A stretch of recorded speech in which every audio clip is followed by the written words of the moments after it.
Sri Sai Satcharitra. Chapter 46. Baba's Gaya Trip, Story of Goats.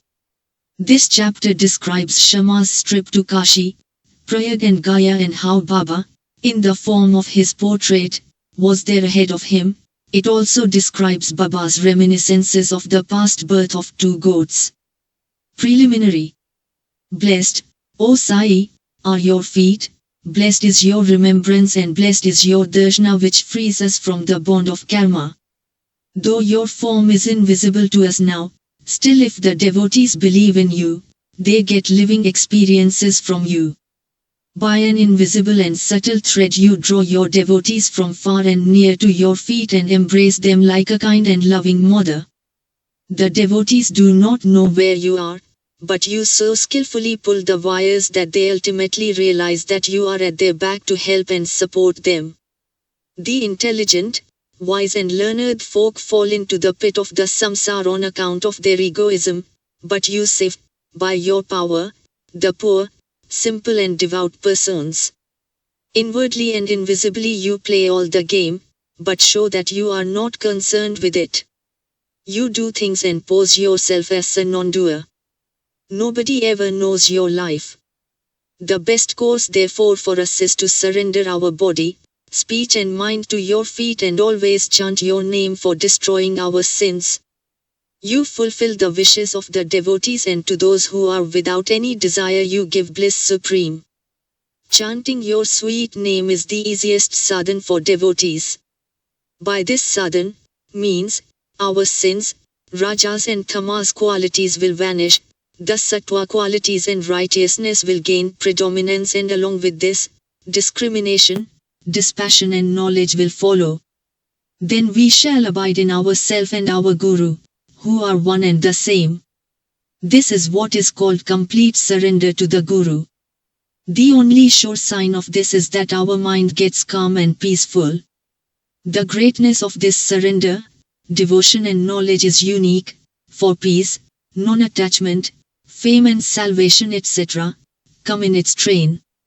If Baba accepts a devotee, he follows him and stands by him, day and night, at his home or abroad. Let the devotee go anywhere he likes, Baba is there ahead of him in some form, in an inconceivable manner. The following story illustrates this. Sometime after Kaka Sahib Dikshit was introduced to Sai Baba, he decided to perform the thread, Upanayan, ceremony of his eldest son Babu at Nagpur. At about the same time Nana Sahib Chandorkar decided to perform the marriage ceremony of his eldest son at Gwalior. Both Dikshit and Chandorkar came to Shirdi and lovingly invited Baba for these functions. Baba asked them to take Shama as his representative. When he was pressed to come in person, Baba told them to take Shama with them and that, after doing Banas and Prayag he would be ahead of Shama. Now mark these words for they show Baba's all-pervasiveness. Taking the permission of Baba, Shama decided to go to Nagpur and Gwalior for these functions and ceremonies and thence to Kashi, Prayag and Gaya. Appa Kote made up his mind to accompany him.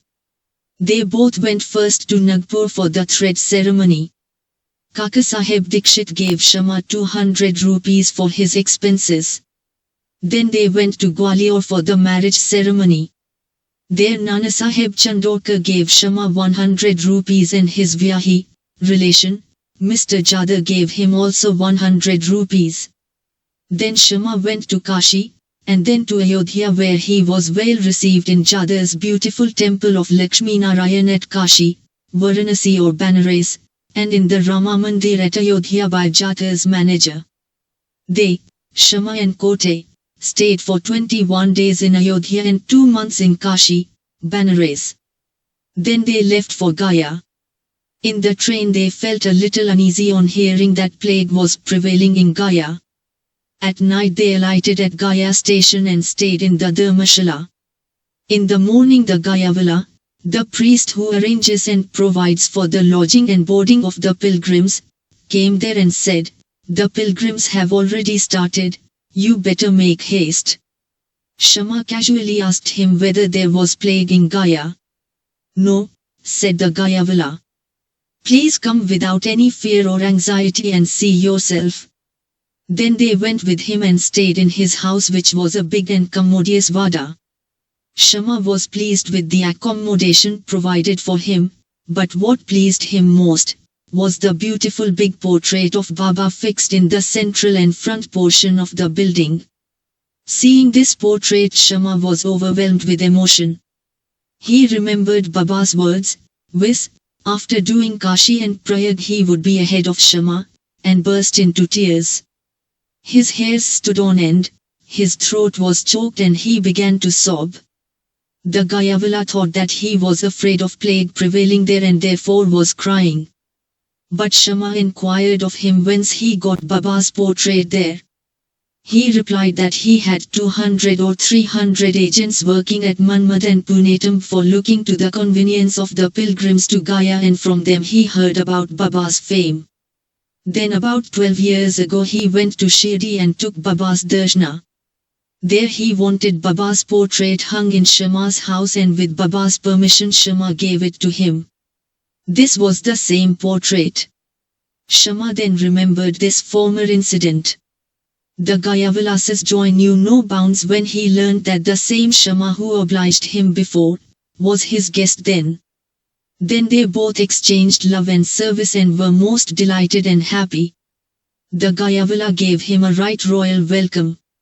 He was a very rich man. He sat in a palanquin and made Shama ride an elephant and attended to all his comforts and conveniences. The moral of the story is this, that Baba's words came out true to the letter and unbounded was his love towards the devotees.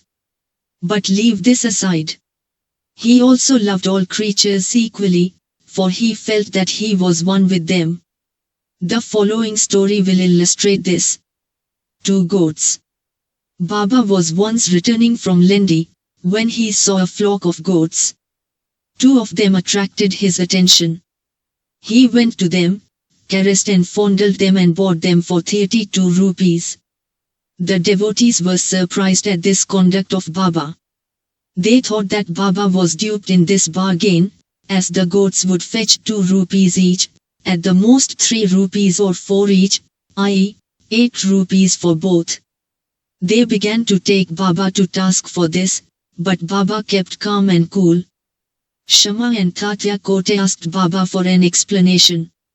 He said he should not store money as he had no home, and any family to look after. He asked them to purchase at his cost 4 seers of dal, lentil, and feed the goats. After this was done, Baba returned the goats to the owner of the flock and gave out of the following reminiscences and story of the goats. "Oh, Shama and Tatya, you think that I have been deceived in this bargain? No. Listen to their story. In their former birth they were human beings and had the good fortune to be my companions and sit by my side. They were uterine brothers, loving each other at first, but later on, they became enemies. The elder brother was an idle fellow while the younger one was an active chap and earned a lot of money. The former became greedy and jealous and wanted to kill his brother and take away his money. They forgot their fraternal relations and began to quarrel with each other. The elder brother resorted to many devices to kill his younger brother, but all of his attempts failed. Thus they became deadly enemies, and finally on one occasion the elder gave a deadly blow with a big stick on the latter's head while the latter struck the former with an axe, with the result that both fell dead on the spot. As the result of their actions, they were both born as goats. As they passed by me, I at once recognized them. I remembered their past history. Taking pity on them, I wanted to feed them and give them rest and comfort, and for this reason I spent all the money for which you reprove me. As you did not like my bargain, I sent them back to their shepherd. Such was Sai's love for the goats. Bo to Sri Sai, peace be to all.